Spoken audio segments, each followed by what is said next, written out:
It's time to explore wrestling's past and potential future with your weekly dose of a segment we call What If? Only found here on the WWE Podcast.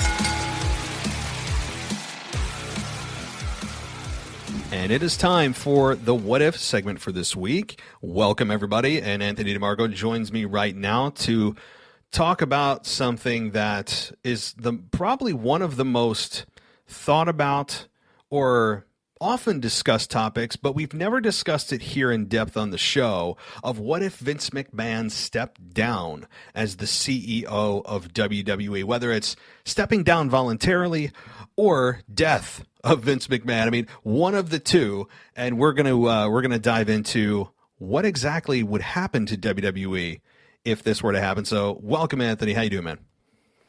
I'm doing well, man. And this is a topic that I feel like a lot of people tend to speculate on, but it never goes much farther beyond, well, it would be Stephanie and Triple H. And I guess that's a good place to start. So I guess the simple and easy question to start off with is, do you think it would be handed over to those two? I think yes. I do believe if it were today, as of July 15th, 2021, that Vince McMahon, God forbid, passed away or just said, you know what, guys, I'm out, and just left the company, then, yeah, logically you would think Triple H and Stephanie would be those next two in line to take the heir to the throne, so to speak, and take over the company. I mean, I don't think Shane McMahon is involved from a business perspective or in any kind of management capacity. I don't believe. So, yeah, I mean, I know it's an uninteresting answer, but I do believe it would be Triple H and Stephanie. Do you agree? Do you see someone else that could possibly take that role? Oh, it would absolutely be those two, because I look at what happened with the UFC, and the original owners, I believe, were Dana White and two brothers. Their names escape me. But they sold it to whoever the owners are now. I believe it's a big corporate operation.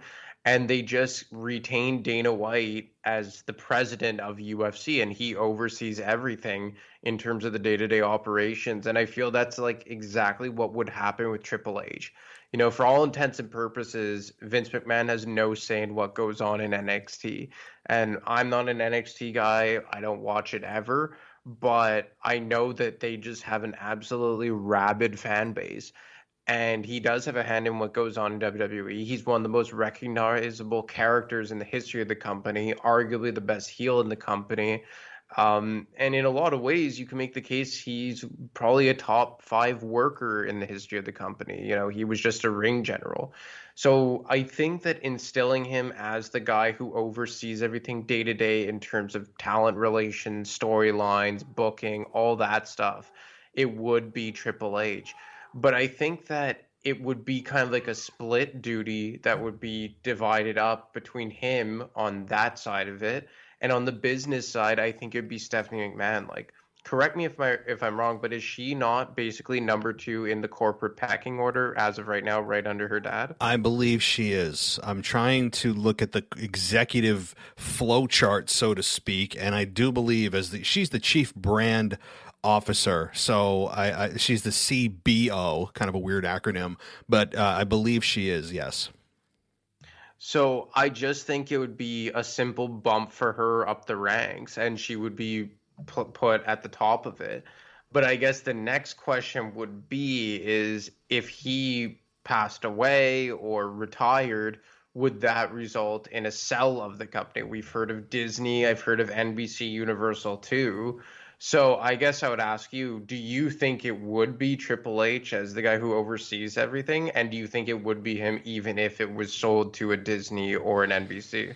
I think regardless of what happens, Vince steps down, dies, decides to retire, whatever the outcome, and is just not the CEO of WWE anymore. Say Disney, like you said, in that scenario, purchases the company, or another company comes out of the blue and purchases WWE, which is still possible, by the way. I know that myself included thought that it would happen quicker than it has happened so far, which is to say it hasn't yet. But if another company did and they actually had the capital to do this, I think Triple H would be in charge of the oversight of the day-to-day operations, because he knows the ins and outs of of the company. He knows the backstage politics. He knows how to manage talent. He was one of the talent. He was one of the greatest, as you said, the greatest heels of all time. I don't think he gets the appreciation he deserves. So he's been at every level, seemingly, of WWE. He's essentially running the little bastard child of WWE and NXT that Vince likes to pretend doesn't exist, other than to serve as a farm system for Raw and SmackDown.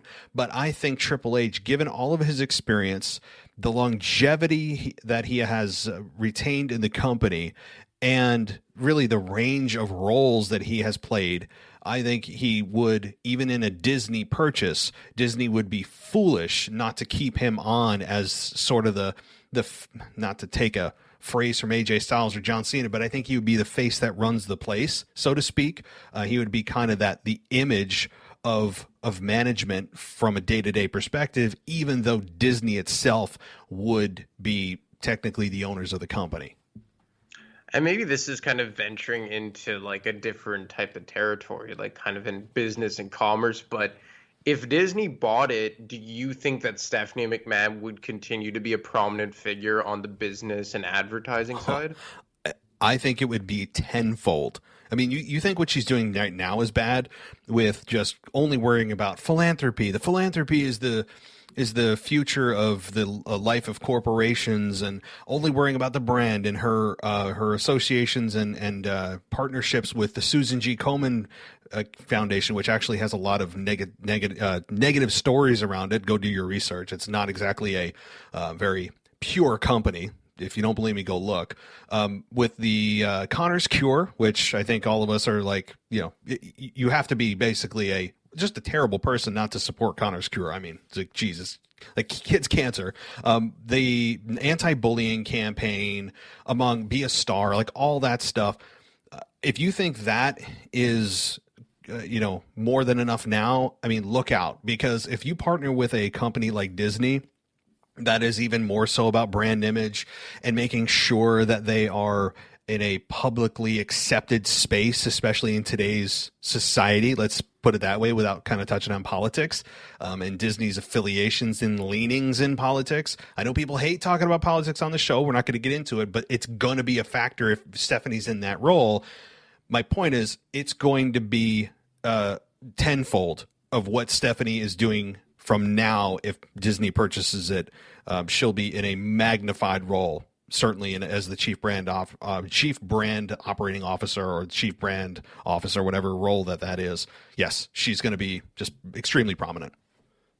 And now, like, you think about something, or more specifically someone, about what his role would potentially be, and that's none other than her older brother, Shane McMahon. And as we know, he left the company from a business standpoint in 2009. I believe he was actually the executive vice president, if I'm not mistaken. And nowadays, he is a occasional recurring on-screen character, a very good one, I may add. Side note, he is probably my top 5 favorite wrestlers of all time, as crazy as that sounds. But that's neither here nor there. Excuse me. But now we've heard that he's been involved in booking, kind of the producer of some shows, obviously showed up with Raw Underground. So do you think that Shane McMahon's role would change or elevate at all? I think that if Vince leaves or passes away, whatever, and Shane remains and he decides to still be a part of the company, I believe that Shane would feel a little bit more pressure from maybe the stockholders, the shareholders, the general public, the general viewing audience, to kind of step up and take his father's role. Now, whether he wants to or not, and whether he succumbs to that pressure, is another question.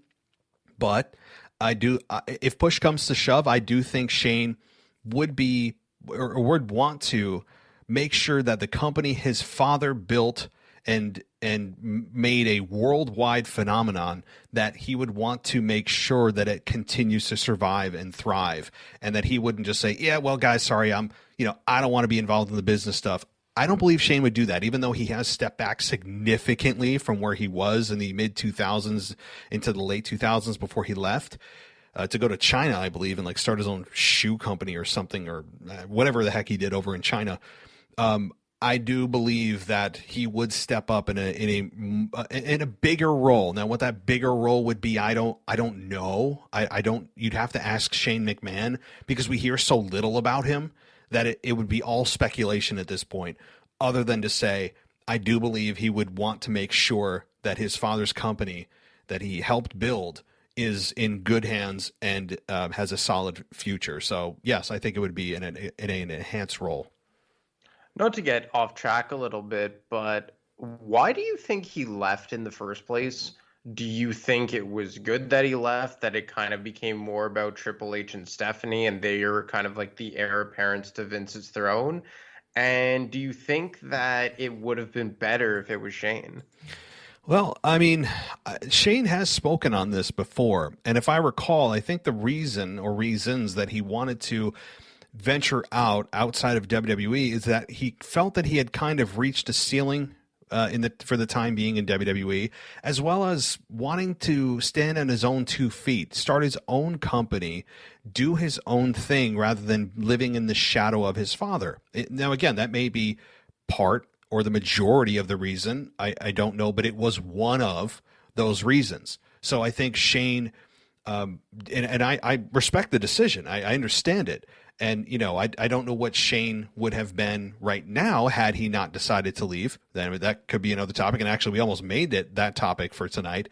But I don't know what Shane's career would be like right now if he decided to stay. But either way, I think that him coming back to the WWE was I think it was a good move for the company itself, because I think people like when McMahons are in charge, at least. Not maybe the fans, but I think Wall Street. When Wall Street sees McMahons are in charge, I think they they feel a little bit more secure. They feel a little bit more less like they feel less volatility in management moves and things like that. So I think Shane, I think Shane returning was a good thing, but him leaving apparently was due to just wanting to do his own damn thing, seeing what he could do, and feeling like he reached a limit in WWE. So now that we kind of covered Shane top to bottom, let's focus on who the guy in charge would be, and that would be Triple H, as we previously talked about.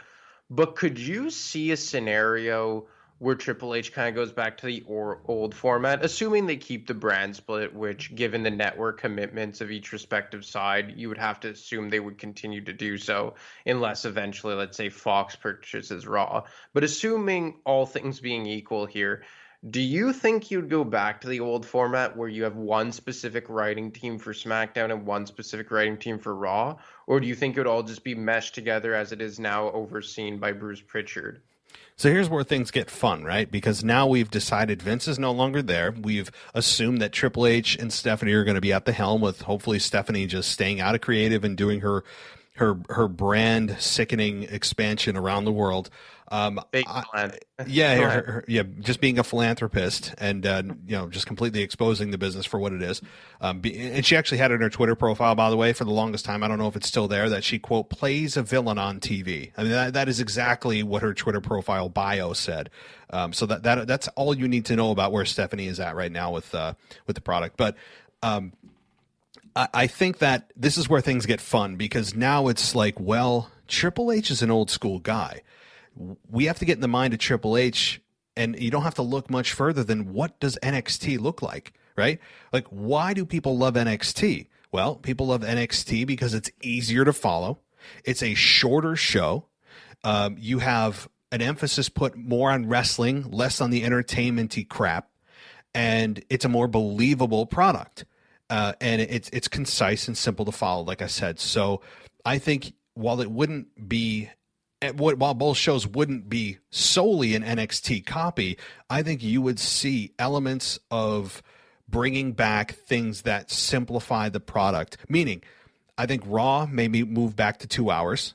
Now, Wall Street may not like that because that extra hour of ad revenue may go away. But in turn, I think you would see an increase in viewership because the product quality would increase because there's less time to fill. So eventually you would make up that revenue by increased ratings in a shorter period of time. So I think you would see that. I think you would see easier to follow storylines and a bigger emphasis on wrestling. So you would see, I think, changes back to the basics is actually how I would phrase it would be back to the basics, but I wouldn't make, and I don't think Triple H would, a carbon copy of NXT for both brands. Could you see him bringing in some of his, for lack of a better term, boys like Shawn Michaels or maybe Kevin Nash to help him out in kind of the hierarchy behind the scenes? Well, I mean, he's already got Shawn Michaels working at the Performance Center. I'm not sure what Kevin Nash's role is other than kind of occasionally popping in and I'm sure seeing the boys or whatever. I don't think Kevin Nash is in any kind of role in WWE right now, maybe under a Legends contract or something. But I as far as bringing in, quote, the boys and bringing in the clique, I think that he may offer one of those positions of maybe a head of creative or something like that to somebody he trusts and trusts fully. And I mean, I honestly would offer it to Scott Hall, who apparently, and I don't know this firsthand, but he has been labeled as one of the best minds in the business. Now, I don't know what physical state he's in, but I'm sure that if Triple H felt confident, maybe Scott Hall. You have, of course, Shawn Michaels. I would make it a requirement that Shawn grows back his hair. I mean, I would make that a absolute requirement, or you're fired. I don't care if he has to get a hair transplant. If you shave your head again, Shawn, you are fired. That would be number one on his contract. But he could. I don't think he would do it just to say, oh, it's the clique running the WWE. I think he would take a cliche, do what's best for business, and see who has the best mind for what position. That said, certainly if you have friends, you're a little bit biased by nature, he probably would offer it to any good friends he has that he feels could fill that position. It's only human nature. So we kind of talked about before the last question that Triple H is an old school guy and he'd probably start doing things a little bit differently. And I guess the thing that first jumps out into my mind is, like, I guess who would get a push that wouldn't have, let's say, under Vince McMahon? And like maybe a guy like Finn Balor, although he got a push and then ended up winding back in NXT under Triple H. We've heard people maybe like Kevin Owens prefer being an NXT guy. Do you think that there's any specific people on the roster as of today that would greatly benefit from Vince stepping away and Triple H now being in charge? I can name a few guys. Cesaro, Seth Rollins, Kevin Owens. I think those three guys wouldn't be, I was going to say a four-letter word, they wouldn't be screwed around with, I'll say it that way, like they kind of have been here and there, especially Cesaro, who, look, I understand the personality defects that he has, at least on camera, that he doesn't come across as bigger than life, and he's not, quote, a wrestling character, but he's exactly what his shirt says. He's a wrestling purist, and maybe that would be enough to get him over. I think Triple H, with his mind on the business being more focused on actual wrestling, not just spots, not just a gymnastics fest like we see with Ricochet and John Morrison. As athletic and awesome as those two guys are, perhaps that would go a little bit by the wayside for more balance to be brought to the equation, like chain wrestling. I think chain wrestling and grappling has been it's a lost art at this point. So perhaps, while not eliminating that type of style that Ricochet and John Morrison bring, perhaps you add a different style. It feels like everybody's wrestling the same kind of style right now, and I think that's not a good thing to differentiate the product or differentiate wrestlers. But those are a few guys right now that I think off the top of my head would benefit. And maybe Kevin Owens wouldn't go to NXT or want to, because if you have a guy like Triple H in charge, he would bring some of the elements that are attracting Kevin Owens to NXT and put him on SmackDown, put him on Raw, and maybe he wouldn't get transferred. But yeah, those are a few guys. Did you have any? I think Cesaro is the main one. I think we would see Finn Balor jump back up onto the main roster and probably get another run as a world champion. Like, it's crazy to think that the biggest belt in the company right now in a lot of ways is the Universal Championship, and he was the first ever Universal Champion this time 5 years ago, which is just crazy to think about. Yeah, that it's nuts, eh? It's absolutely crazy. And I mean, he was champ for a day, because he had to relinquish it the very next night on Monday Night Raw. Mm-hmm. So I think Finn Balor's a guy. And the next question I was going to ask you, and it's kind of a good segue, is like, do you think it would make it more likely for any previously departed guys to come back? Like, let's say the Revival jumps out at me, right? Because they were like billed as like the greatest tag team coming out of NXT, like an old school tag team, and they were just never used all that importantly on the main roster and have been very vocal about it since. Or let's say a guy like Aleister Black showing up on AEW. Do you think that we would maybe see more guys like the ones I just mentioned migrate back to WWE if they knew that the quote unquote old man was no longer in charge?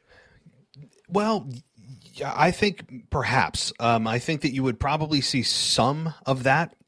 I don't think it would be a mass exodus from AEW back to WWE because not everyone that was let go, you go, oh my God, what were they thinking?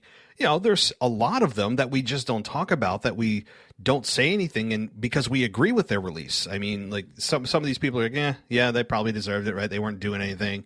You know, I'm trying to think of somebody that comes to mind. Tyler Breeze. I mean, like one of those people that if you're not doing anything with them, what are you doing? Just release them. But, I don't think it would be Triple H going, oh, man, we released all these guys. Come on back, because perhaps they don't want to come back. It may not have been about Vince. It may have just been about the general culture. It may have been about what WWE did with them, that they are still have a sour taste in their mouth. While some of it may have been Vince, we can't say that all of it would have been Vince. So if you're going to ask me who I think would come back, or at least that Triple H would look at and go, hey, yeah, I think Vince was wrong releasing this person, that person, or this person. Maybe the Iconics. I think, maybe that's selfish of me to say because I think releasing the Iconics was just ridiculous. And it Or just, splitting them. yeah, I mean that there's the second level of sin there. I mean, splitting them and then releasing them was the most. Out of the last few years, and yeah, Braun Strowman may top that list of like what the hell are they doing? That is up there, maybe the number one for the women, even over Ruby Riott. And I know a lot of people are sad about that, and I am too. But the Iconics made no sense. But I think Triple H, what he would do is AEW a little bit more. Now I know he has his own company to run. But I think he would pay attention a little bit more to the indie scene, pay attention a little bit more to AEW and other promotions where Vince lived in Vince's bubble. Vince lives in WWE world. I don't think Vince knew what the hell or who the hell AJ Styles was when he debuted at the Rumble 5 years ago. I really don't believe it. And when he came out and got that reaction when he came out at number 2 and the place blew up, reports were that Vince McMahon was shocked at the reaction. He shouldn't be. And that tells you he doesn't pay attention outside of WWE, where I think Triple H would. Yeah, and that's another thing is like, and I guess this one kind of goes hand in hand with what wrestlers do you think would be pushed? I'm more curious as to what guys maybe wouldn't get pushes. Like, would Brock Lesnar still be Brock Lesnar if Triple H was in charge? Like, I would hope yes, because, you and I have talked about Brock so many times, but I think he is just an amazing draw.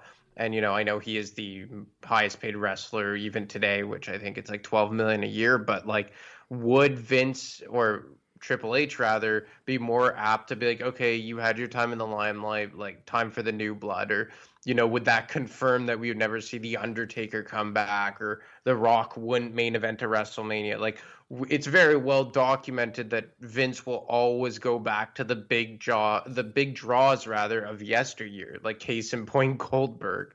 And it's weird to think about maybe that wouldn't be the case under Triple H because he himself is one of those big draws, one of the biggest draws ever. He goes hand in hand with the Rocks and the Undertakers and the Goldbergs of the world. And I guess Brock kind of straddles that line as well as kind of current and past type of wrestler. But do you think that we would kind of officially see the end of always going back to the stars of yesterday?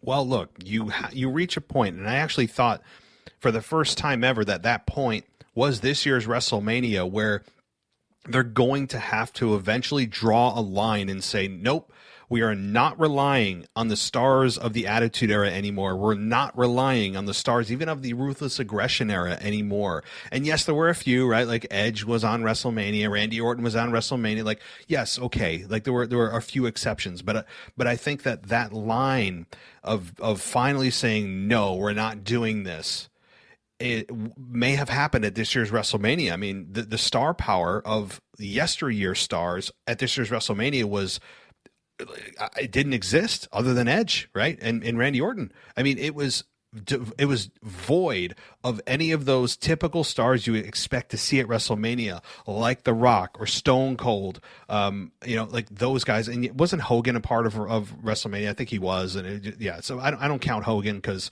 Hogan is a different animal, and I don't think anybody wants to see Hogan anymore. Same as Goldberg. But I think that line may have finally been drawn this past year. Now, whether that's because they did that voluntarily and said, guys, we need to move on and worry about the talent of tomorrow and not yesterday.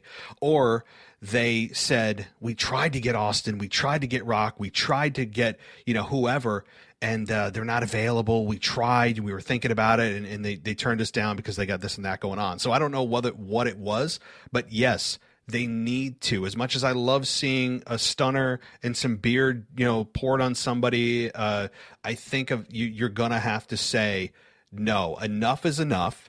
We are moving forward with the talent we have. That's not to say we can't bring back those legends occasionally, but they shouldn't be involved in storylines anymore. Unless they're coming back for that one big final match, which I think is off the table now, especially for Stone Cold, forget it. The Rock is rumored maybe for Roman Reigns, which in that case, it is that is an exception to this rule because of how well the story is playing with Roman and how perfectly set up it's ready-made for The Rock right now. But as a whole, the line needs to be drawn, and I think Triple H would draw that line much faster and be much more strict on that rule than Vince McMahon has been in years past. And it's crazy, right? Because you could make the case that, let's say, over the last 5 to 8 years, when we really started to see those types of guys like Rock, Undertaker, Goldberg, Triple H himself really start to get up there in age, I would make the case that Triple H was the one who always looked the best in the ring. Would you not agree? Oh, yeah, no question. I mean, Triple H...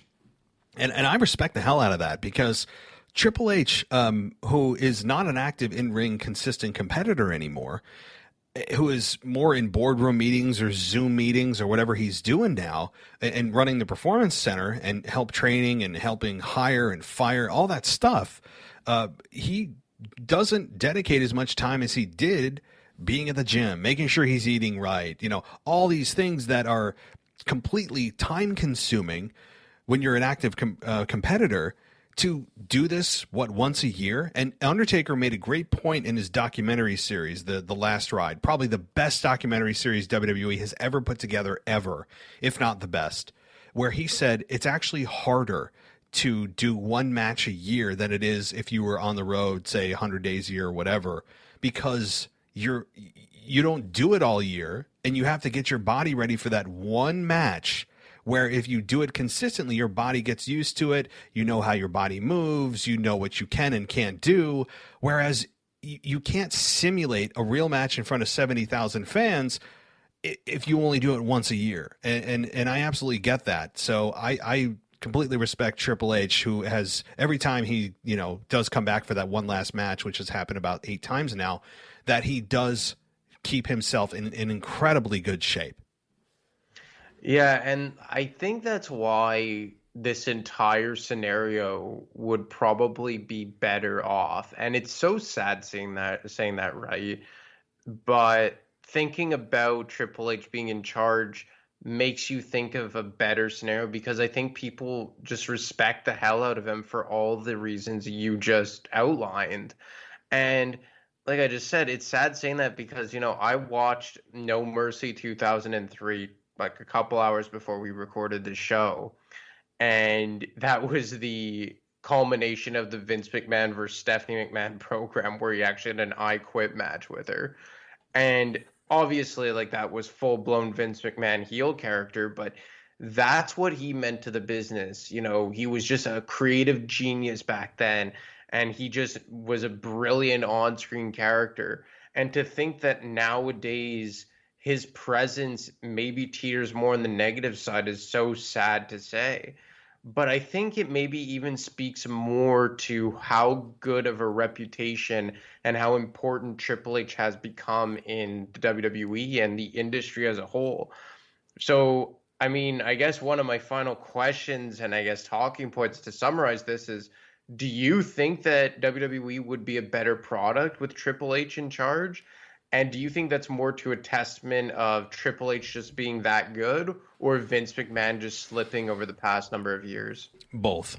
I mean, even Vince McMahon, believe it or not, everyone, I mean, this is hard to believe, but even Vince McMahon will succumb to death at some point in this time, during space and time. As long as space and time exists and we're living in 3 dimensions, eventually death will come for Vince. And even before that, he will mentally decline. It's inevitable. We're seeing it with, I mean, our president, right? President Biden is, regardless of what side of the aisle you fall on, he is clearly at a very geriatric state. There's just no question about it. Same with Vince McMahon. Vince McMahon cannot avoid mental decline. It is going to happen with age. It's just science. And I think it's a combination of that and the fact that I think Triple H, who's younger, who understands the backstage politics, understands the process, understands how things work, has a lot of connections and respect, is also a little bit, has got his finger on the pulse a little bit better than Vince McMahon does. And I don't know how much pull that Triple H has backstage. It's all left to speculation. None of us are backstage.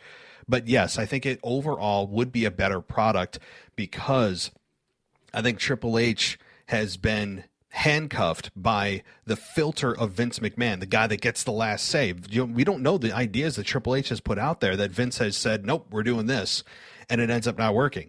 I mean, I think Triple H being an actual full-time legendary performer that Vince McMahon was not. I know that Vince had a great run as a heel, but he was never a real wrestler that had the qualifications that Triple H did, the run that Triple H did.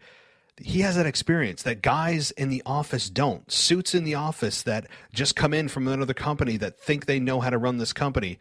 You don't, because Triple H has been at every level. I think it would be a better product.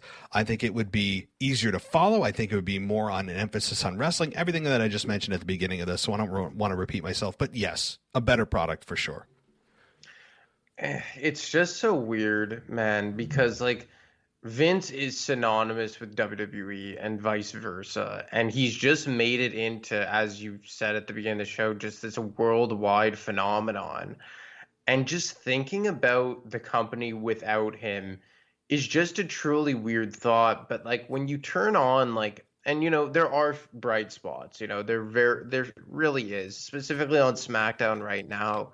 But it's when I watch Raw nowadays in comparison to what it was back in the day, I just don't understand how it's the same guy. And I know that it's a different landscape in WWE, and now they're publicly traded and there's sponsors to answer to and board of directors and so many cooks in the kitchen trying to make this big machine run.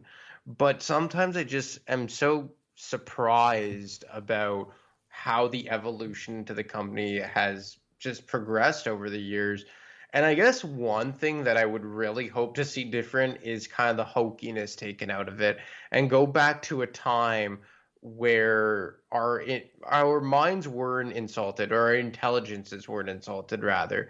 And I'll always remember that Monday Night Raw when Vince McMahon, completely out of character, just addressed the audience head on. I believe we spoke about this a few times. That was in 1997 when he did the whole kind of speech to the audience. Yeah, it was an official announcement into the Attitude Era. Yes. And it's just so crazy. And I saw this meme earlier this week where he said, we here at the World Wrestling Federation, quite frankly, feel like that you guys are tired of having your intelligence insulted. Mm-hmm. And then right under it, it's Drew McIntyre talking about how his sword was made from the tooth of the Loch Ness Monster. Yeah. And it's so true. And I've always been a person, or a wrestling fan rather, that when it teeters onto hokiness and things I can't believe in, I get completely tuned out. And Drew McIntyre's character, his character's evolution rather, is a perfect example of how I just slowly but surely turned on someone who I really, really cheered for at the beginning. This time last year, I was pumping his tires, saying he's the best babyface world champion the company has had since the heyday of John Cena. And nowadays they've just transformed him into a cartoon version of Braveheart, walking around with a medieval sword. Like, who does that? So Hmm. with Triple H being old school, do you think that those hokey characters would kind of go the way of the dinosaur? And I guess you could just give your quick opinion on the evolution of the Drew McIntyre babyface character. Yeah, I think. Well, first of all, yes, the Drew McIntyre babyface character is just becoming almost. I don't want to say unwatchable. He's not unwatchable yet because he is a man's man. He's really good in the ring. I don't think he gets credit for how many good matches he's had over the last 18 months. I mean, every match he has is just solid as hell. So there is that. But the promo part of this, where he's supposed to be this historian, but also kind of tie it into some kind of funny story that's not really based in truth, but is, and then he can't tie it back to what he's doing. So what the hell are we talking about now? It feels like he just felt like, hey, I'm getting stale. Let's try something new. And he's done this now for a couple of months. And I'm like, dude, cut your losses and move. Stop this. I respect the attempt. I respect the effort of trying to keep things fresh. Totally get that, and I agree with that premise.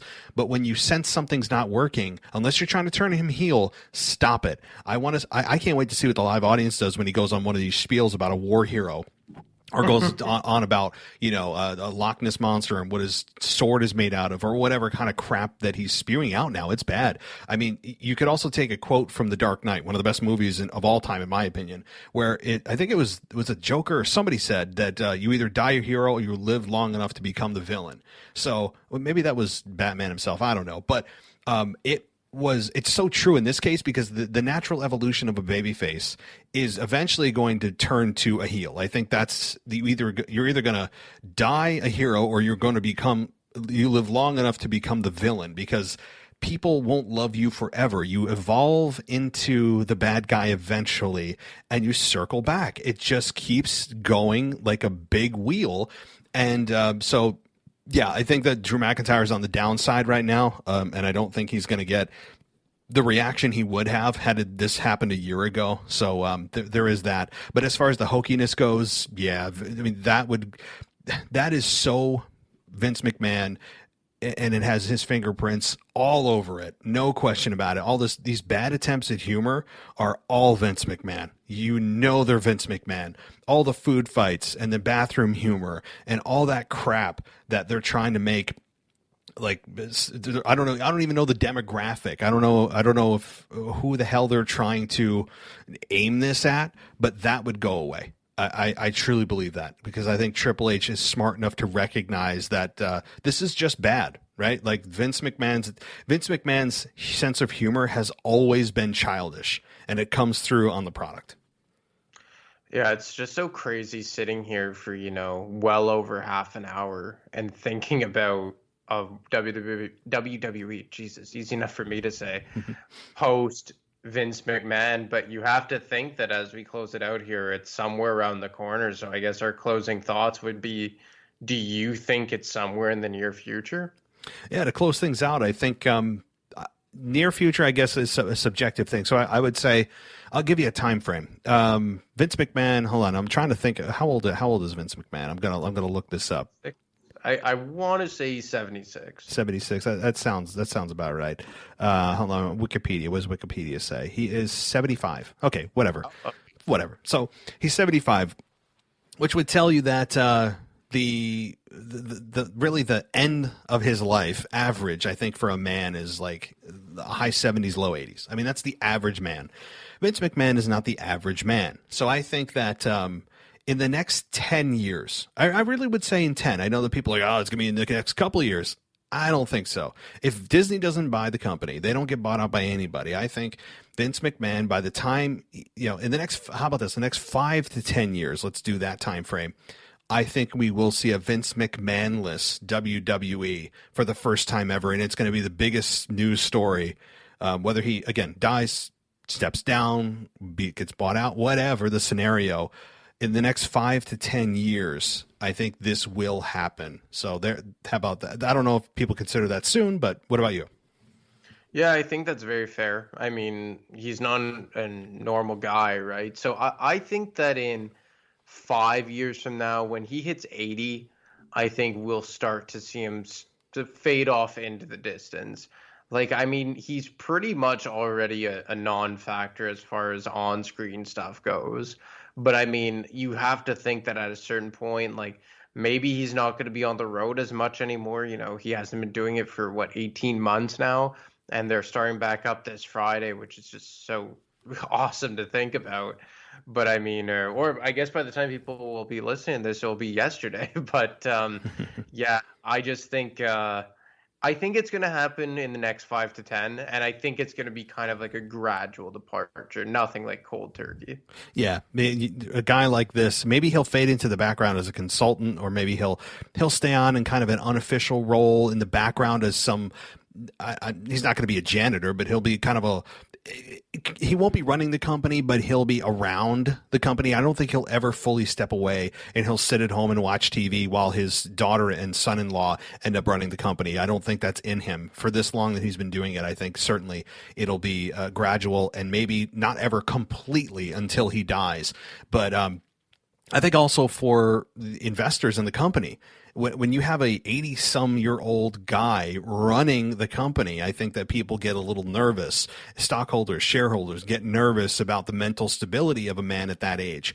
So there is also that, even if it's just for optics, to make sure that they aren't presenting a company that's run by a geriatric individual. Then yeah, you would want to kind of change of the guards, even if it's just for political reasons, or if it's just to make sure that people view the company as like a progressive moving forward company. They're not being run by a senior citizen. So yeah.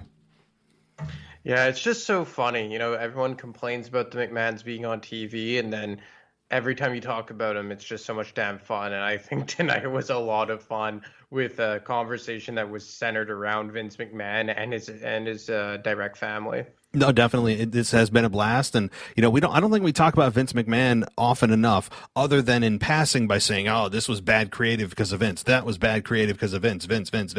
And yeah, that is part of what he does, but I don't think we really look at the wider picture about what it's going to mean when Vince McMahon does leave. I don't think this is a what if. Really, this is probably a when segment, to be honest. So, yeah, this has been really fun talking about Vince McMahon for the first time in depth ever, I believe, and certainly next week will be just as fun. Yeah, man, really looking forward to it. All right, man. Take care. Have a good night. You too. All right.